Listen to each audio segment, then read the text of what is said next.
আসসালামু আলাইকুম গাইস, সবাই কেমন আছেন? আজকে আমি খুবই মজাদার ডিম আলুর চপের রেসিপি আপনার সাথে শেয়ার করব। তো ভিডিওটি অবশ্যই শেষ পর্যন্ত দেখবেন, আর ভালো লাগলে একটি লাইক অবশ্যই দিবেন। তো এখানে আমি ডিম আর আলু সিদ্ধ করে নিয়েছি। এখন আলুটাকে ভালো করে ম্যাশ করে নিচ্ছি। তো এই দিক দিয়ে আমি পেঁয়াজ কুচি করে নিয়েছি, কাঁচামরিচ আর শুকনো মরিচ চিড়ে নিয়ে নিয়েছি। এবার একটি প্যানের মধ্যে পরিমাণ মতন তেল দিয়ে পেঁয়াজ কুচি দিয়ে দিলাম। পেঁয়াজ কুচিগুলোকে ব্রাউন কালার পর্যন্ত ভেজে নিব। চুলার আঁচটা একদমই লোতে রেখে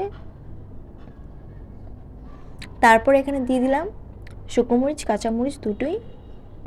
আদা রসুন বাটা দিয়ে দিলাম হাফ চামচ করে। পরিমাণ মতন লবণ দিয়ে দিব, পানি দিয়ে দিয়েছি। হাফ চামচ হলুদ গুঁড়ো দিয়ে দিয়েছি, 1 চামচ মরিচ গুঁড়ো দিয়ে দিয়েছি, হাফ চামচ জিরে গুঁড়ো দিয়ে দিয়েছি, হাফ চামচ ধনিয়ার গুঁড়ো আর 1 চামচ গরম মশলা গুঁড়ো দিয়ে ভালো করে চামচ দিয়ে নেড়ে দিচ্ছি। একদম ভালো করে মশলাকে কষিয়ে নিতে হবে। তারপর ম্যাশ করে রাখা আলুটাকে আমি দিয়ে দিলাম। এবার আমি মশলাটার সাথে ভালো করে আলুটাকে কষিয়ে নিচ্ছি। একটা সুন্দর ডো তৈরি করে নিব, একটা মিশ্রণ পুর, যেটা আমি আমার ডিম আলুর চপে ইউজ করব। তো এই তো আমার কিন্তু পুরটা রেডি হয়ে গেছে। এখন আমি ডিমটাকে কেটে রেডি করে নিচ্ছি। ডিমকে আমি 4 টুকরো করে নিয়েছি। এভাবে করলে কিন্তু অনেকগুলো চপ বানানো যায়।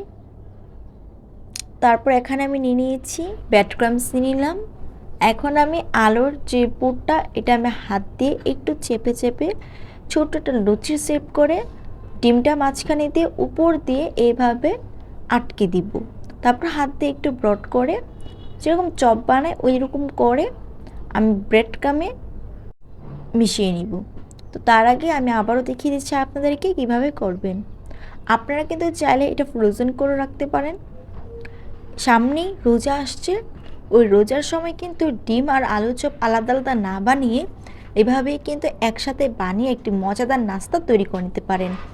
তো ব্রেড ক্রাম্বসের সাথে মিশানোর আগে ডিমের একটা নিয়ে নিতে হবে। তো এখন আমি আলুর পুরটাকে ডিমের সাথে মিশিয়ে নিচ্ছি, তারপর ব্রেড ক্রাম্বসে দিয়ে দিচ্ছি।